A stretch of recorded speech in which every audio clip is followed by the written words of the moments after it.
നമുക്കൊരു നിമിഷം ഒന്ന് പ്രാർത്ഥിക്കാം. കാരുണ്യവാനായ സ്വർഗീയ പിതാവേ, ഞങ്ങളെ ഓരോ ദിവസവും അനുഗ്രഹിക്കുന്ന സ്വർഗീയ അപ്പച്ച, നന്ദി പറയുന്നു ഇന്ന് വരെ കാത്തതിന്. ഈശോയെ, ജീവിതത്തിൽ ഒത്തിരി സങ്കടങ്ങളും വേദനകളൊക്കെ ഞങ്ങൾക്ക് ഉണ്ടായിട്ടുണ്ട്. പലപ്പോഴും ഒറ്റയ്ക്ക് ഇരുന്ന് കരഞ്ഞിട്ടുണ്ട്, ആരില്ലാത്തവരെ പോലെ നിലവിളിച്ചിട്ടുണ്ട്. മക്കളുടെ ജീവിതത്തിൽ പ്രശ്നങ്ങൾ കടന്നു വന്നപ്പോഴും, കുടുംബത്തിലെ കടബാധ്യതകൾ ഉണ്ടായപ്പോഴും, രോഗങ്ങൾ വന്നപ്പോഴും, ഒത്തിരിയേറെ സഹനങ്ങൾ ജീവിതത്തിലേക്ക് കടന്നു വന്നപ്പോഴും, തടസ്സങ്ങൾ ഉണ്ടായപ്പോഴും, ചില കാര്യങ്ങൾക്ക് വേണ്ടി പ്രാർത്ഥിച്ചിട്ട് കിട്ടാതിരുന്നപ്പോഴും ഒത്തിരിയേറെ കരഞ്ഞിട്ടുണ്ട്. ഈശോയെ, എന്റെ മുമ്പിലായിരിക്കുന്ന ഈ ജനത്തിന് വേണ്ടി ഞാൻ പ്രാർത്ഥിക്കുക. ദൈവമേ, ഈ സഭയെ നയിച്ചുകൊണ്ടിരിക്കുന്ന ഞങ്ങളുടെ അച്ഛന് വേണ്ടി പ്രാർത്ഥിക്കുന്നു. അച്ഛന്റെ ജീവിതത്തെയും അച്ഛന്റെ കുടുംബത്തെയും സമർപ്പിച്ച് പ്രാർത്ഥിക്കുന്നു. ദൈവമേ, അച്ഛന് വേണ്ട എല്ലാ അനുഗ്രഹങ്ങളും നീ നൽകണേ കർത്താവേ. ദൈവമേ, നിന്റെ മുമ്പിൽ ഈ മക്കൾക്ക് വേണ്ടി കരങ്ങൾ ഉയർത്തുന്ന വ്യക്തിയാണ് ഈ അച്ഛൻ. മോശ ഉയർത്തിയതുപോലെ ഈ അച്ഛൻ കരങ്ങൾ ഉയർത്തുമ്പോ ദൈവമേ, ഈ സഭയ്ക്കും ഈ സഭയോട് ചേർന്ന് പ്രവർത്തിക്കുന്ന എല്ലാ മക്കൾക്കും ഈ അനുഗ്രഹങ്ങൾ കൊടുക്കണേ. ദൈവമേ, ഈ സഭയിലായിരിക്കുന്ന ഓരോ മക്കളെയും ഞാൻ അങ്ങയുടെ മുമ്പിൽ സമർപ്പിക്കുന്നു. ചർച്ച് കമ്മിറ്റി അംഗങ്ങളുണ്ട്, കൊയറുണ്ട്, ഓരോ നേതൃത്വങ്ങൾ വഹിക്കുന്നവരുണ്ട്. അവരെല്ലാവരെയും അങ്ങയുടെ മുമ്പിലേക്ക് തരികയാണ്. സെക്രട്ടറി, ട്രഷറർ, ഡീക്കന്മാര്, അവരെല്ലാവരെയും ഞാൻ അങ്ങയുടെ മുമ്പിലേക്ക് തരുന്നു. ദൈവമേ, ഈ വചനത്തിന്റെ ശക്തിയായി ഞാൻ അങ്ങയുടെ മുമ്പിലേക്ക് ഈ മക്കളെ സമർപ്പിച്ച് പ്രാർത്ഥിക്കുന്നു. നിന്റെ വചനം കേൾക്കുന്ന ഈ മക്കളെ നീ പ്രത്യേകമായിട്ട് അനുഗ്രഹിക്കണേ ഈശോയെ.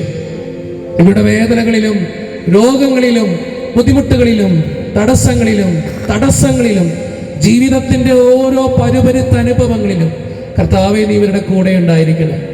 അബ്രാഹത്തിന്റെ ദൈവം കൂടെ ഉണ്ടെന്നുള്ള വിശ്വാസം ഇവരെ വഴി നടത്തട്ടെ. കൃത്യസമയത്ത് ഇടപെടുമെന്ന് പറഞ്ഞ ദൈവം ഇവരെ എന്നും ചേർത്ത് പിടിക്കട്ടെ. ദൈവമേ, ഈ മക്കൾക്ക് വേണ്ടി ഞാൻ പ്രാർത്ഥിക്കുന്നു. ഇവരുടെ കണ്ണീരിന് വേണ്ടി പ്രാർത്ഥിക്കുന്നു. ഇവരുടെ ജീവിതത്തിലെ സഹനങ്ങൾക്ക് വേണ്ടി പ്രാർത്ഥിക്കുന്നു. ഇവരുടെ കഷ്ടപ്പാടുകൾക്ക് വേണ്ടി പ്രാർത്ഥിക്കുന്നു. ഇവരുടെ രോഗങ്ങൾക്ക് വേണ്ടി പ്രാർത്ഥിക്കുന്നു. ഇവരുടെ സഹനങ്ങൾക്ക് വേണ്ടി പ്രാർത്ഥിക്കുന്നു. ദൈവമേ, ഈ മക്കളുടെ വേദനകൾ കണ്ട്, ഇവരുടെ കണ്ണീര് കണ്ട് ഇവരെ ഓരോരുത്തരെയും അനുഗ്രഹിക്കണേ. ഇവരുടെ പ്രാർത്ഥനകൾക്ക് ഉത്തരം കൊടുക്കണേ. ഇവരെ ചേർത്ത് പിടിക്കണേ. പരിശുദ്ധാത്മാവേ, നിന്റെ അഭിഷേകത്താൽ ഈ മക്കളെ ഓരോരുത്തരെയും ശക്തിപ്പെടുത്തണമേ. ഇവിടെ യാചനകളും വേദനകളും സഹനങ്ങളും ബുദ്ധിമുട്ടുകളും മാറ്റിക്കൊടുക്കണേ. ഇവിടെ കുടുംബത്തെ അനുഗ്രഹിക്കണേ. ഇവിടെ ബിസിനസ് മേഖലയും ജോലി മേഖലയും വിശുദ്ധീകരിക്കണേ. കാരുണ്യവാനായ ദൈവമേ, ഈ ശബ്ദപരിധിയിലായിരിക്കുന്ന ഓരോ മക്കളെയും ഞാൻ അങ്ങയുടെ മുമ്പിൽ സമർപ്പിച്ച് പ്രാർത്ഥിക്കുന്നു. പ്രാർത്ഥനകൾ കേട്ട് ഇവരെ ഓരോരുത്തരെയും അനുഗ്രഹിക്കണേ. നമുക്ക് തമ്പുരാന്റെ ആശീർവാദം സ്വീകരിക്കാം. കാരുണ്യവാനായ ദൈവം നിങ്ങളുടെ കൂടെ ഉണ്ടായിരിക്കട്ടെ. നിങ്ങളുടെ ജീവിതത്തിന്റെ ഓരോ അവസ്ഥകളിലും വേദനകളിലും ദൈവം നിങ്ങളെ വഴി നടത്തട്ടെ. ജീവിതത്തിന്റെ പ്രശ്നങ്ങളുടെ നടുവിൽ ദൈവത്തിന്റെ കാരുണ്യം നിങ്ങളുടെ കൂടെ ഉണ്ടാകട്ടെ.